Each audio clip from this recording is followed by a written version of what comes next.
Bonjour chers internautes. Alors, une énième vidéo dans la mini-série où on avait vu que l'or faisait 4,58% par an, l'effet Cantillon, le scam des crypto privacy.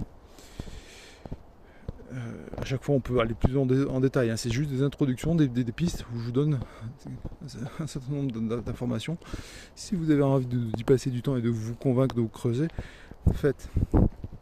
C'est vraiment le but de ces vidéos. Là, aujourd'hui, dans cet épisode, on va parler des crypto privacy. Parce qu'elles sont complètement combattues. Le dernier scam du jour, là, c'est oh là là, on a fait une méga super enquête au niveau européen. Et puis on a chopé plus d'une dizaine de pédophiles. Et puis ils utilisaient du Monero.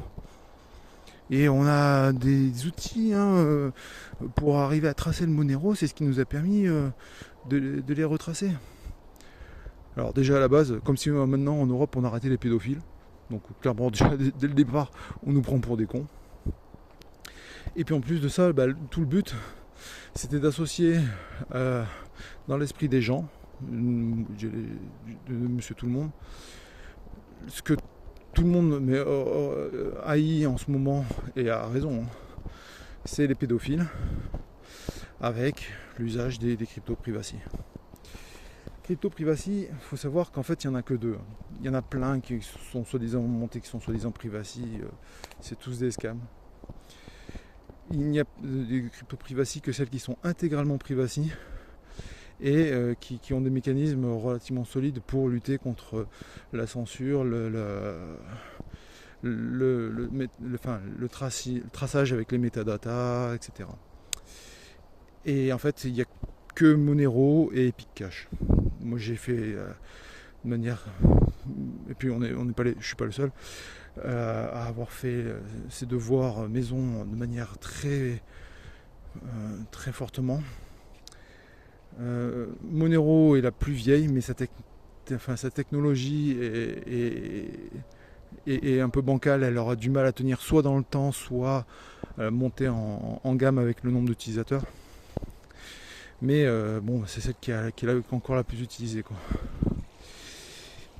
Et Epic Cash, clairement, c'est l'avenir dans la mesure où elle repose sur la technologie Mimblewimble. Et Mimblewimble, c'est une avancée qui est même encore plus forte par rapport à BTC Bitcoin, que ce que Bitcoin était par rapport aux devises financières. Ça repose sur ce qu'on appelle une poignée de main, on a un contrat.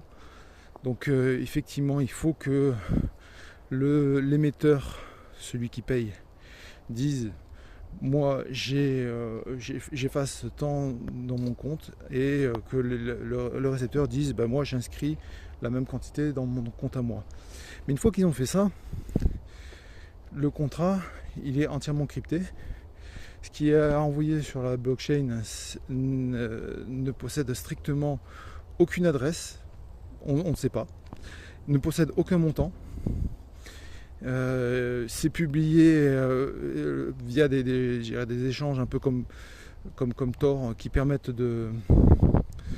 d'obscurcir maximum tous les métadatas. Donc en fait, à part potentiellement le timestamp, à part l'heure à laquelle la transaction a été publiée, et encore même ça on peut arriver à le bidouiller.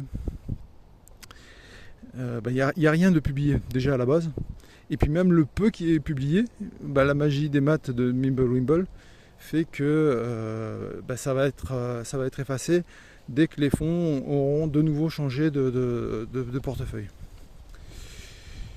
C'est de loin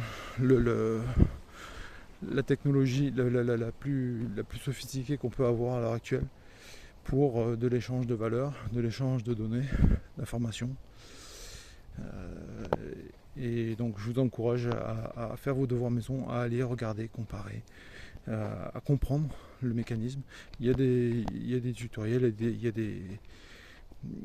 de la vulgarisation qui existe.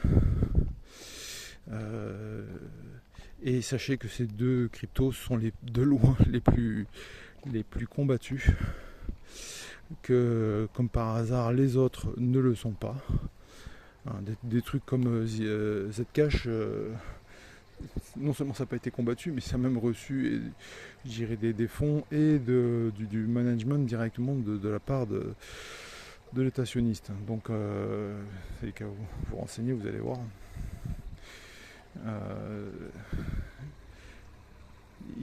Pour l'instant, pour moi, il n'y en a que deux.